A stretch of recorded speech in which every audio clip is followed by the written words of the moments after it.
A former University of Maryland basketball player has been indicted on second-degree rape and assault charges. Good evening. This is CTV News for Friday, July 6th. I'm Patricia Ballone. And I'm Denise Douglas. That story topping our news tonight. A former University of Maryland basketball player is behind bars charged with rape and assault. 24-year-old Damonte Dodd is currently in an Atlanta jail. Here are the details on what happened.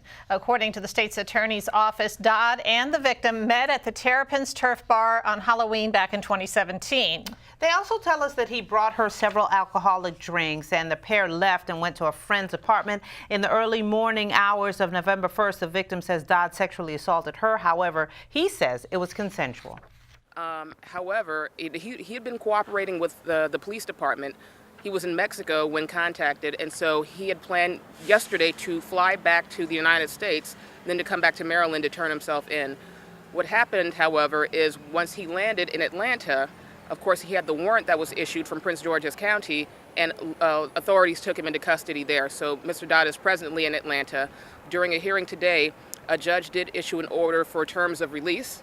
So Mr. Dodd will likely be able to be released from the jail in Atlanta or wherever facility he's being held and make his way back to Prince George's County. The terms of this order, he will have to turn over his passport.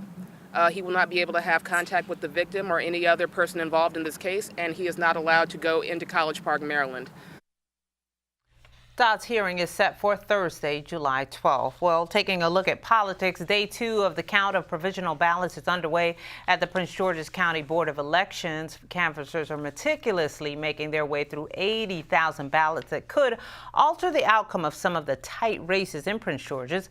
Voters who changed their party affiliation, address, or other registration information were required to cast a provisional ballot. There are some races that are very close, and we hope that we offered both sides the opportunity to. We were transparent, and we hope that all sides feel like it was a fair and ethical process. After the provisional ballots are counted, canvassers will count the second round and the final round of the absentee ballots. Alexander says if they do not finish tonight, they'll be back at it tomorrow. Ben Jealous picks up another endorsement for governor, this time from former Vice President Joe Biden. Biden says that Jealous has a proven track record of achievement and has the heart to move Maryland forward. Jealous responded to the endorsement by saying that he was honored and promised that Maryland will soon be doing big things again.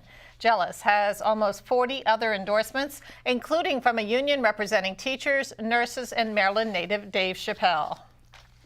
In other news, memorial services have been announced for the remaining 4 victims of the Capitol Gazette mass shooting. For reporter Wendy Winters, people will gather tomorrow from noon until 4 p.m. at the Unitarian Universalist Church of Annapolis. Graveside services for Gerald Fishman, the Capitol's editorial page editor, will take place on Sunday at 1 p.m. at the Judean Memorial Gardens in Olney. A memorial for sales assistant Rebecca Smith will also be held on Sunday between 2 and 4 p.m. and from 6 to 8 at Duda Funeral Home in Dundalk.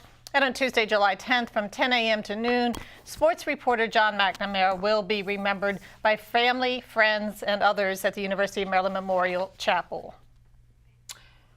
A 52-year-old man is in stable condition after a car crash yesterday morning. Anthony Conti of Upper Marlboro was driving a Chevy Tahoe on Crane Highway near Route 32 when it happened.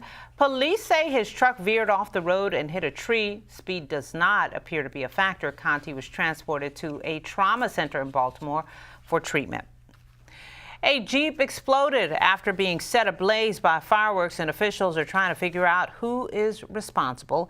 Take a look at the vehicle and the damage. You can see it right there. It was found on Hunting Quarter Road in Poolesville, Maryland, Thursday morning. Officials say more than 24 people were present at the time, and several tried extinguishing the fire but weren't able to do so. Luckily, no one was hurt. So far, no one has been charged, but the incident is still under investigation.